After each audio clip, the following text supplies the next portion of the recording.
Good evening. आज आपण त्रिसूत्री आयुर्वेद बघणार आहोत की आयुर्वेदाचे 3 मूलभूत तत्व ज्याच्या आधारावर आपण आयुर्वेदिक चिकित्सा करतो. तर ती तत्व कुठली आहेत, तर त्यातले आपण एक एक बघूया. तर हेतू हेतू म्हणजे कॉज, म्हणजे कुठल्या कारणामुळे आपण आजारी पडतो त्याचा हेतू शोधणं.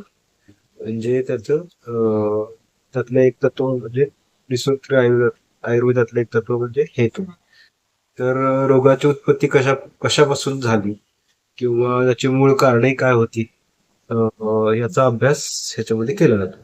तर त्याचा थोडक्यात उदाहरण देऊया की आपल्याला सर्दी झाली आणि आपण खाण्यामध्ये आपल्याला असं दिसलं की आपण फ्रीज मधले ते थंड पदार्थ किंवा शीतपेय आपण जास्त घेतली, तर ते त्याचं हेतू म्हणजे एक कारण असू शकतं. तर हे कारण तुम्ही ज्यावेळी करता, हे कारण ज्यावेळी तुम्ही उपभोगता, त्यावेळेस तुम्हाला हा आजार होतो. हे हेतू हा पहिले झालं. तर मानसिक ताणतणाव जर का असेल आणि त्यात जर का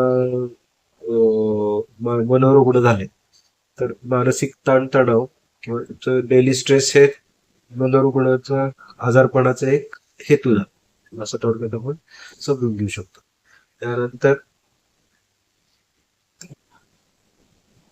लिंग लिंग म्हणजे काय की रोगाची लक्षणं.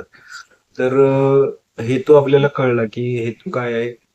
तर एखाद्या एक गोष्टीमुळे तुम्हाला ताप आला समजा, तर त्याच्यानंतर लक्षण काय असणार आहे की ताप आला.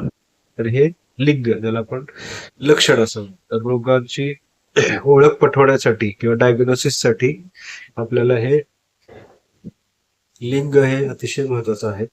आणि त्यानुसार आपण अभ्यास करतच असतो, फक्त आपल्याला त्यांची नावं माहीत नसतात. तर हे लक्षण. त्यानंतर औषध. औषधात आपल्याला एकदा हेतू कळला, कारण कळलं, त्यानंतर आपल्याला त्याचं निदान झालं, थोडक्यात लक्षणं कळली आणि त्याच्यावरून आपलं निदान झालं की मग सगळ्यात शेवटची गोष्ट कुठली, औषधं. तुम्हाला जे त्रास आहे त्याच्यावरती लक्षणानुसार औषधं आणि आजारानुसार औषधं अशी दोन प्रकारे औषधं देता येतात.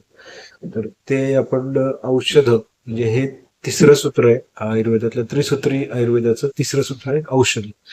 तर तुम्हाला लाईन ऑफ ट्रीटमेंट ज्याला आपण म्हणतो ती केव्हा कळते की त्याचं डायग्नोसिस झाल्यानंतर. डायग्नोसिस कधी होतं की तुम्हाला त्यांचा हेतू कळल्यानंतर, कुठल्या कारणामुळे पेशंट आजारी पडलाय. की समजा एखादा पेशंट डायबेटिक नवीन डिटेक्ट झालेला आहे, पण तो गोड खातोय का, किंवा त्याचं व्यायाम कमी पडतोय का.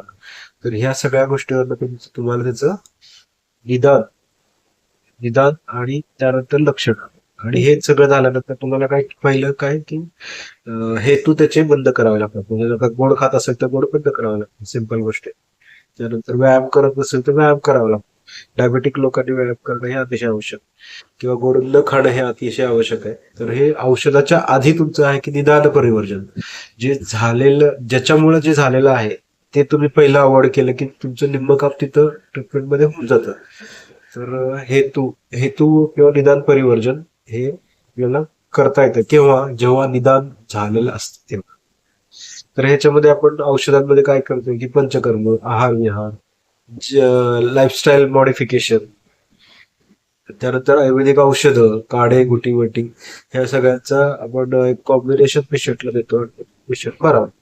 तर आज आपण हा त्रिसूत्री आयुर्वेद बघितला आणि या तिन्ही सूत्रांचं आपण व्यवस्थित काटेकोरपणे पालन केलं तर आपल्याला डायग्नोसिस कुठल्याही प्रकारचं कितीही अवघड असेल तरी आपल्याला त्या निदानापर्यंत किंवा डायग्नोसिस पर्यंत 100% जाता येतं.